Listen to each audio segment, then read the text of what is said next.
मैं मानता हूं कि कहीं कोई भगवान नहीं है, किसी ने इस ब्रह्मांड को नहीं रचा और कोई हमारा भाग्य तय नहीं करता। इसके साथ ही ये भी मैं गहराई के साथ महसूस करता हूं कि शायद कोई स्वर्ग नहीं है और मृत्यु के बाद जीवन भी नहीं। हमारे पास यही एक जिंदगी है जिसमें हम अपने ब्रह्मांड के विशाल बुनावट को समझ सकते हैं और इस जिंदगी के लिए मैं बहुत ही शुक्रगुजार हूं।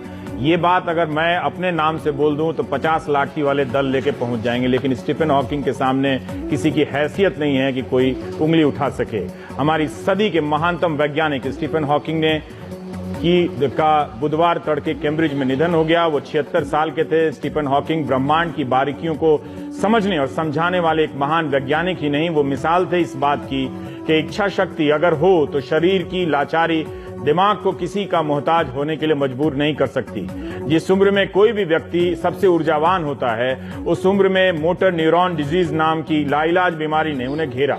डॉक्टरों ने कहा कि वो कुछ साल ही जिंदा रहेंगे, लेकिन उन्होंने डॉक्टरों को गलत साबित किया और व्हील चेयर पर बैठे बैठे इस असीम ब्रह्मांड के राज ढूंढे और दुनिया को बताया। ब्रह्मांड की उत्पत्ति को समझाने वाली उनकी किताब a brief history of time की 1 करोड़ से ज्यादा प्रतियां बिक चुकी हैं और दुनिया की 35 भाषाओं में इसका अनुवाद हुआ है। ब्रह्मांड की उत्पत्ति से लेकर ब्लैक होल्स तक उनका काम विज्ञान की दुनिया में मील का पत्थर है, जो आने वाले कई साल तक वैज्ञानिकों को व्यस्त रखेगा। स्टीफन हॉकिंग को हम कैसे समझे, ये बताने के लिए हमारे साथ हैं डॉक्टर दक्ष लोहिया, जो कैम्ब्रिज में उनके छात्र रहे हैं, उनके साथ काम किए हैं। 78 से 82 तक तो उनके छात्र रहे हैं और उसके बाद भी लगातार फेलो के रूप में काम रहे हैं। दक्ष साहब, आपका स्वागत। आप हमारे दर्शकों को, बहुत सारे बच्चे देखते हैं, उन्हें बता दीजिए कि ये महान वैज्ञानिक जिनको आपने नजदीक से देखा है, किस रूप में देखा, उनकी क्या लगन थी, कैसे इतना वो काम करते थे, कुछ भी आप उनके बारे में बता दीजिए, हमारे लिए फर्स्ट हैंड जानकारी होगी। ये तो बहुत बड़ा विषय है। मैंने स्टीफन हॉकिंग के बारे में सुना तो था, ये भी पता था कि वो बहुत उनकी सेहत ठीक नहीं है। उसी बीच करीब 1973 में मेरा खुद अपना एक्सीडेंट हुआ और मैं बहुत ही अफसोस करता था कि मैं पहले स्विमिंग करता था, मैं एशियन गेम्स में रिप्रेजेंट भी करना चाहता था, लेकिन उसके बाद जब एक्सीडेंट हुआ तो बिल्कुल लगा कि पूरी दुनिया खराब हो गई है। फिर मैंने कुछ रिसर्च ज्वाइन की। मैंने दिल्ली यूनिवर्सिटी में मैंने पहले रिसर्च ज्वाइन की।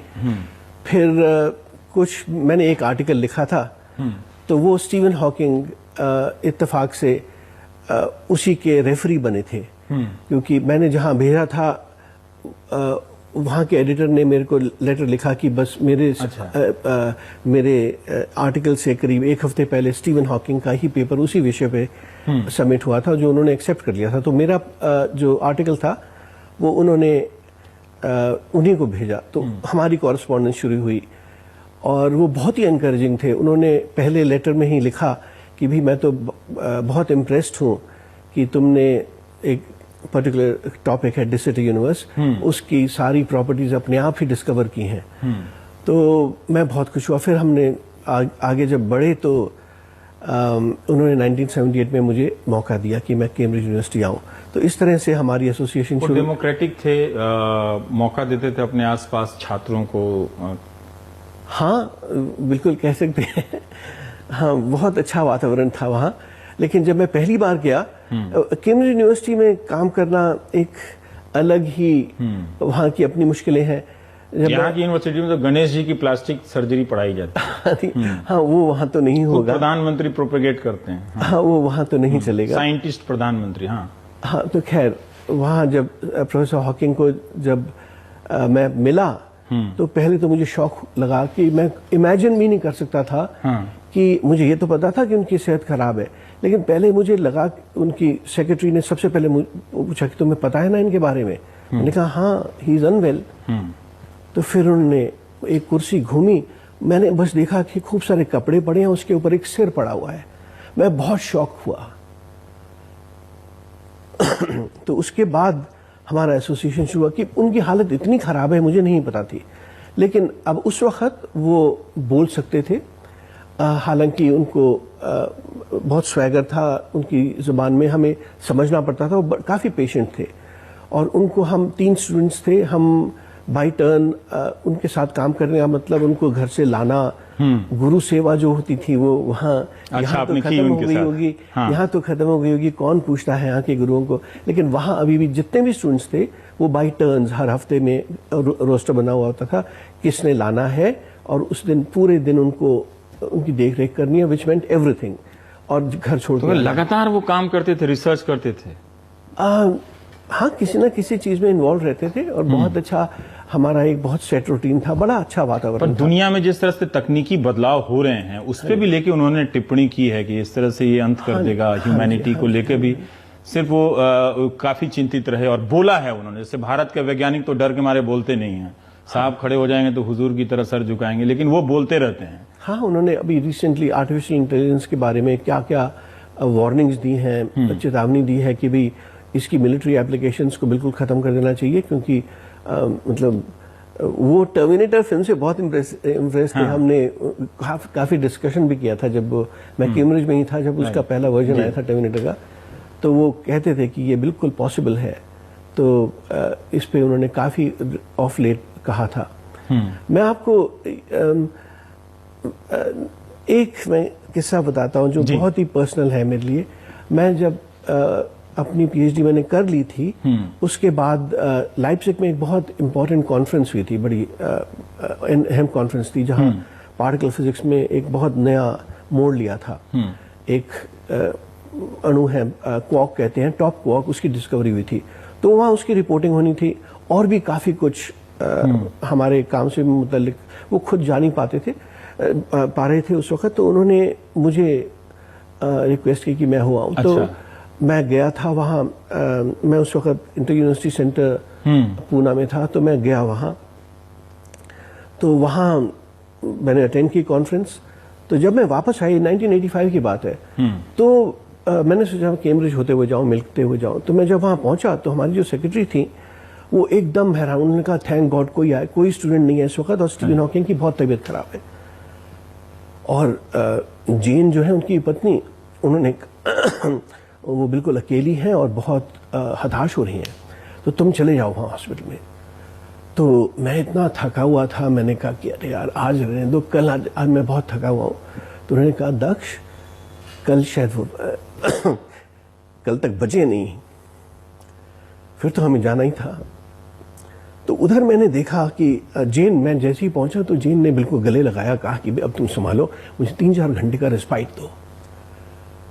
तो उस वक्त जो ऑक्सीजन, उनको एकदम वहाँ न्यूमोनिया हो गया था बहुत सिवियर। वो यूरोप गए थे और वहाँ से उनको एकदम लाया गया, और तब उनको न्यूमोनिया में उनके ऑक्सीजन लेवल एडजस्ट नहीं हो पा रहा था। तो कभी, अब यही था, डॉक्टर ने भी हमें कहा कि इसको एडजस्ट करते रहो, कि थोड़ा लाल हो जाएंगे तो एकदम कम कर दो ऑक्सीजन, और नीले हो जाएं तो बढ़ा दो। तो एडजस्ट नहीं कर पाते, वो मैनुअली एडजस्ट कर रहे थे। तो जब नीले हो जाते थे तो वो बेहोश हो जाते थे, जब लाल हो जाते थे तो एकदम होश आता था। तो उसी प्रतिक्रिया में एक बार जब वो होश में थे तो उन्होंने मुझे देखा, मैंने भी कहा हाय स्टीवन, हाउ आर यू? तो उन्होंने कहा I am all right, report on Leipzig. अच्छा, उस स्थिति में भी उनको ये भी नहीं पता था कि 5 मिनट बाद वो बचेंगे भी या नहीं बचेंगे। He wanted me to tell him what happened there. वहाँ क्या हुआ। बहुत सारे ऐसे दर्शक नहीं समझ पाते, उनको अच्छे शिक्षक नहीं मिलते। क्या आप बता सकते हैं कि उन्होंने ब्रह्मांड को कैसे समझा, और वो ब्लैक होल्स वाली जो उनकी अवधारणा थी वो क्या? मुझे मालूम है कि टीवी उसके लिए सही नहीं है, लेकिन फिर भी आप कुछ भी बताएंगे तो बच्चे उसके आगे सोचेंगे। उनकी जो अहम, एक ब्लैक होल ऐसा बहुत ही ऐसा ऑब्जेक्ट है जिसकी सरफेस पे इतनी ज्यादा गुरुत्वाकर्षण है, इतनी ज्यादा ग्रेविटी है कि लाइट भी एस्केप नहीं कर पाती। तो उसके अंदर तो सब कुछ जा सकता है लेकिन निकल कुछ नहीं सकता। तो स्टीवन हॉकिंग का इससे पहले उन्होंने ब्लैक होल्स पे ही काम किया था रॉजर पेनरोज के साथ। उससे मैं काफी प्रभावित था। एक किताब थी जॉर्ज एलिस के साथ, large scale structure of space time. तो वो एक लैंडमार्क किताब थी। वो बहुत कुछ उस वक्त कॉस्मोलॉजी में ब्रह्मांड के बारे में चल रहा था। उसका उन्होंने एक सिंगुलैरिटी थ्योरम्स के नाम से कुछ प्रूव थ्योरम निकाले थे, जिनका बहुत जबरदस्त इम्पैक्ट है इन थ्योरेटिकल फिजिक्स। उसके बाद 1974-75 में उन्होंने एक आर्टिकल, एक नई थ्योरी दी जिसमें उन्होंने स्टैटिस्टिकल मैकेनिक्स, ग्रेविटी और क्वांटम मैकेनिक्स को कंबाइन करके एक फॉर्मूला लिखा जिसकी जैसे E = mc² एक आइंस्टाइन का है, ऐसे ही entropy is quarter of the area of the horizon. ये क्वांटम मैकेनिक्स, स्टैटिस्टिकल मैकेनिक्स और ग्रेविटेशन को कंबाइन करता है। ये बहुत ही, इसके रेप्लिकेशंस बहुत थे, रेमिफिकेशंस बहुत थे। क्या? इसका एक रेमिफिकेशन था कि भी जैसे क्वांटम मैकेनिक्स में एक अनसर्टेनिटी होती है, एक वो जो अणु इलेक्ट्रॉन्स वगैरह होते हैं वो पार्टिकल्स जैसे बिहेव नहीं करते। उनका अगर लोकेशन पता हो तो उनकी स्पीड नहीं बता सकते, उसमें अनसर्टेनिटी होती है। तो स्टीवन हॉकिंग ने ये सिद्ध किया कि ग्रेविटेशन की वजह से एक ऐसी अनसर्टेनिटी होगी जो क्वांटम मैकेनिक्स की अनसर्टेनिटी से भी के बियॉन्ड होगी। अब उस पर बहुत डिबेट हुआ और उस डिबेट में वो परेशान रहते थे, हम भी उसमें काम करते थे। तो कई स्टूडेंट्स भी उनमें बिलीव नहीं करते थे, लेकिन उन्होंने उस पे बहुत ज़्यादा डिबेट हुआ, उनका बहुत क्रिटिसिज्म भी हुआ, इतना कि 2005 में बर्लिन में एक कॉन्फ्रेंस में उन्होंने अनाउंस कर दिया कि मैंने सिद्ध कर दिया कि दैट आई वाज रॉन्ग, कि मैं बिल्कुल गलत था, ये मैंने सिद्ध कर दिया। अनफॉर्चुनेटली उनके ही एक स्टूडेंट ने, जो मेरे बड़े प्यारे मित्र हैं, उन्होंने फिर प्रूव किया कि उनका जो प्रूफ था वो फ्लॉड था। तो वो इशू अभी भी ओपन है। उसको वो इंफॉर्मेशन पैराडॉक्स के नाम से जाना जाता है। पर इतना विज्ञान में भरोसा, भगवान को खारिज करना, चूंकि हम हिंदुस्तान के लोकेशन में बैठे हुए तो ये कॉन्फिडेंस है कि भी हमारे इसरो के वैज्ञानिक बिना पूजा किए हुए तो स्पेस छोड़ते नहीं। देखिए, पूजा आप चाहे जितनी कर ले, एक आस्था होती है, उसके कॉज या उसका पूरा फील्ड अलग है। स्टीवन हॉकिंग इन चीजों को मिक्स नहीं करते थे। उनको, वो चर्च जाते थे म्यूजिक सुनने वहां, क्योंकि चर्च पेट्रोनाइज करती है म्यूजिशियंस को, और बहुत ही मतलब he was passionate about it. उनकी वो इनफैक्ट उस म्यूजिक के दौरान ही, उस म्यूजिक के पैशन से ही उनकी मुलाकात अपनी पहली पत्नी से हुई थी, जेन हॉकिंग से। सो खैर, कितना कुछ बताया आपने।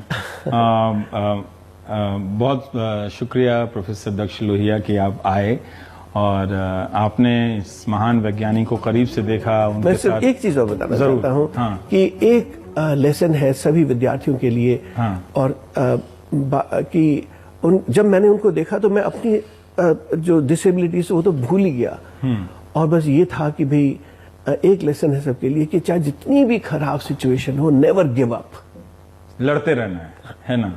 तो लड़ते रहिए, कभी हार मत मानिए, जीत इंतजार कर रही है आपका। ब्रेक के बाद बहुत अच्छी चीज दिखाने वाला हूं।